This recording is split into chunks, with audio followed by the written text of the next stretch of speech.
केसरकरजींनी असं सांगावं की राणे साहेबांचा संपवण्याचा कट रचला जातो हे दीपक केसरकर साहेब म्हणतायत. 14 पासून कोणी काय केलं? राणे साहेबांच्या विरोधात दहशतवाद हा विषय कोणी चुकीची त्यांची प्रतिमा खराब केली. निलेश राणे साहेबांच्या विरोधात पहिला शंडू ठोकला 2014ला खासदार ते असताना लोकसभेला. आज भारतीय जनता पक्ष नसता तर राणे साहेबांनी ही पूर्ण ताकद उभी राहिली नसती. तेव्हा हेच सगळे विरोधात होते राणे साहेबांना संपवण्यासाठी.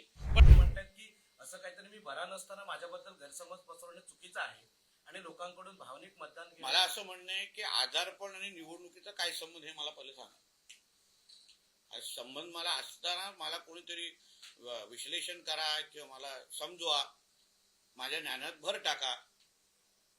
कोण आजारी आहेत, बरे आहेत, प्रत्येक बरेच राहावेत अशी आमची सगळ्यांची अपेक्षा आहे. फक्त मुद्दा माझा एवढाच आहे की जे प्रश्नाचं मी मूळ उत्तर दिलेलं आहे, श्रद्धाताईंच्या उमेदवारीला राजघराण्याने केलेलं आमच्या सावंतवाडीमध्ये जे काही योगदान दिलेलं आहे, आमच्या लखमराजेजींनी जे पत्रकार परिषद घेतली त्याच्यामध्ये त्यांनी स्पष्ट आपली भूमिका राजघराण्याचे एक सदस्य म्हणून केलेली आहे. उद्या राजघराणं म्हणून सावंतवाडीमध्ये जसा आतापर्यंत सुंदरवाडीचा पूर्ण प्रवास हा राजघराण्याच्याच आशीर्वादाने होत आलेला आहे, तशीच पुढचाही प्रवास अजून चांगला करण्याच्या दृष्टिकोनातून राजघराणंच त्याच्यामध्ये चांगली केंद्रस्थानी असणार आणि प्रत्येक बाबतीमध्ये ते सहकार्य करणार. आता यावर आदरणीय दीपक केसरकरजींनी सांगावं की राजघराणे जे बोलतंय त्याला मला पाठिंबा नाही.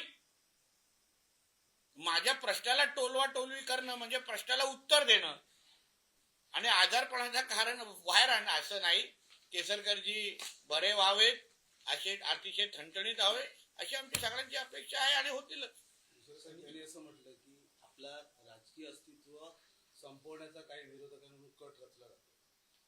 सावंतवाडीकरांनी त्यातलंच एक विधान आहे. काल दीपक केसरकर असं जाहीर सभेत म्हणाले की नारायण राणे यांचं सिंधुदुर्गातलं राजकीय महत्व कमी करण्यासाठी कट रचला जातो आहे. हे कोण म्हणतात?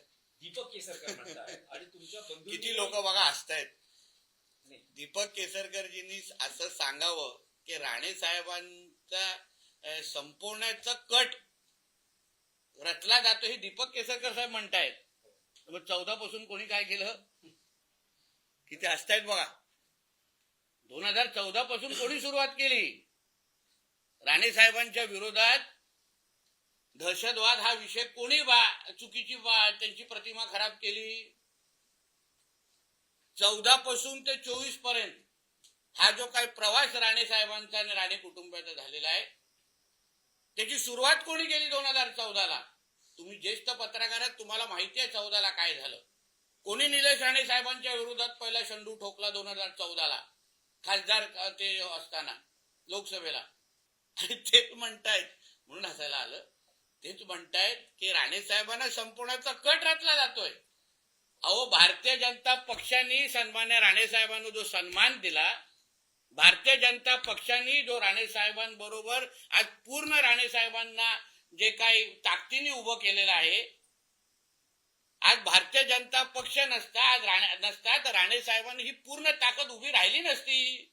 तेव्हा हेच सगळे विरोधात होते राणे साहेबांना संपवण्यासाठी. पण भारतीय जनता पक्ष आमच्यावर उभा राहिला. भारतीय जनता पक्षाने मान सन्मानाने साहेबांना पक्षामध्ये घेतलं. भारतीय जनता पक्षाने साहेबांना खासदार बनवलं. भारतीय जनता पक्षानेच आम्हा लोकांना, आम्ही असो, आमचे सहकारी असो, आम्हाला बरोबर घेतलं, आशीर्वाद दिला, प्रत्येकाला पदं दिली, मला आमदार केला, मला मंत्री केलं, सन्मान्य राणे साहेबांना केंद्रीय मंत्री केलं. ह्याच भारतीय जनता पक्षाने केलं, ह्याच आदरणीय नरेंद्र मोदीजींनी केलं, ह्याच आदरणीय अमित शाह साहेबांनी केलं, ह्याच आदरणीय आमच्या फडणवीस साहेबांनी केलं, ह्याच आदरणीय रवी चव्हाण साहेबांनी केलेलं आहे. तेव्हा नाही आलं यांच्यातलं कोण? भारतीय जनता पक्षाने तर ह्या सगळ्या हे दिवस आम्हाला दाखवलेले आहेत. आणि आज कट रचला म्हणजे त्यांनी असं बोलावं की कट रचला जातोय राणे साहेबांना संपवण्यासाठी. अहो, आज गेल्या दौऱ्यामध्ये जेव्हा आमचे चव्हाण साहेब जिल्ह्यामध्ये आलेले, आमच्या राणे साहेब पण जिल्ह्यामध्ये होते, फोन केला, दादा मी तुम्हाला भेटायला येतोय. गेले कणकोलीच्या घरी, जेवले त्यांच्यावर, अर्धा पाऊण तास बसले, दोघंही हसले, चर्चा केली, सगळी माहिती त्यांना निवडणुकीची दिली आणि मग घरी तिथून जिल्ह्यातून निघून गेलेले आहेत रवी चव्हाण साहेब पुढच्या बैठकीसाठी. आज आदरणीय फडणवीस साहेबांनी ज्या पद्धतीने आमच्यासाठी उभे राहिलेत ना, फडणवीस साहेब ज्या पद्धतीने अमित शाह साहेब उभे राहिलेले आहेत ना, हे आम्हालाच माहिती आहे.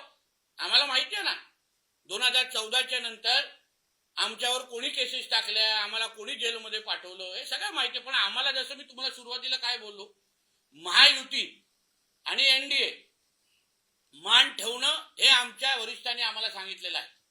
कोणी किती काय बोललं तरी तुम्ही बोलायचं नाही, तुम्ही शांत बसा, तुम्ही विकासाची भाषा करायची. आपल्याला निवडणूक हे ह्या सिंधुदुर्गच्या सावंतवाडी, कणकवली, मालवण, वेंगुर्लाच्या जनतेला केंद्रस्थानी ठेवून लढवायचं आहे. महायुती टिकवण्याची जबाबदारी ही आमची आहे. आम्ही सगळी भूमिका, तुम्ही म्हणून बोललो ना दिनेशजी, आमची भाषणं बघा 11-12 दिवसाची, आमच्या कोणाचे इंटरव्ह्यू बघा, एका तोंडाने आम्ही महायुतीच्या घटक पक्षावर टीका केलेली नाहीये, एका तोंडाने केलेली नाहीये. एक इंटरव्ह्यू मला दाखवा जिथे आम्ही त्यांच्यावर टीका केलेली आहे. आणि म्हणून आम्हा लोकांना ह्या सगळ्या गोष्टी बोलणं, आम्ही संयम ठेवून आहोत 2 तारखेपर्यंत. आम्ही कोणाला काय नाही बोलणार. युती का तुटली नाही तुटली, अरे निवडणूक संपायला आली तरी पण आमचे पत्रकार मित्र तोच प्रश्न विचारतात, युती का तोडली. अरे संपायला आली, मतदान व्हायला आलं, आता मतदान व्हायला आलं. मला वाटतं 5 तारखेपर्यंत पण तोच प्रश्न विचारणार, युती का तुटली. झाली निवडणूक संपली, आमच्या श्रद्धाताई झाल्या नगराध्यक्ष, तरी युती का तुटली. विकासावर बोलू, चर्चा करू. आता मला सांगा, युती तुटण्याची काय कारणं होती, कोणती काय चर्चा होती. सावंतवाडीचा नगराध्यक्ष शेवटचा कुठल्या पक्षाचा होता, कुठल्या पक्षाचा, भारतीय जनता पक्षाचा होता ना. वेंगुर्लाचा कुठल्या पक्षाचा होता सांगा मला. आता दोन्ही अगर जागात भाजपच्या होत्या तर मग भारतीय जनता पक्षाचा नगराध्यक्ष आम्ही बसवणार कसं सोडणार, सांगावं ना मला. शिवसेनेचा असेल, पोटनिवडणूक आम्ही मोजत नाही. अरे पोटनिवडणूक म्हणजे निवडणूक असते भारतीय जनता पक्षाचा, मग ते जागा आम्ही कशी सोडायची मला सांगा मला. ही चर्चा करण्यासाठी 2 तारखेच्या नंतर वेळ आहे.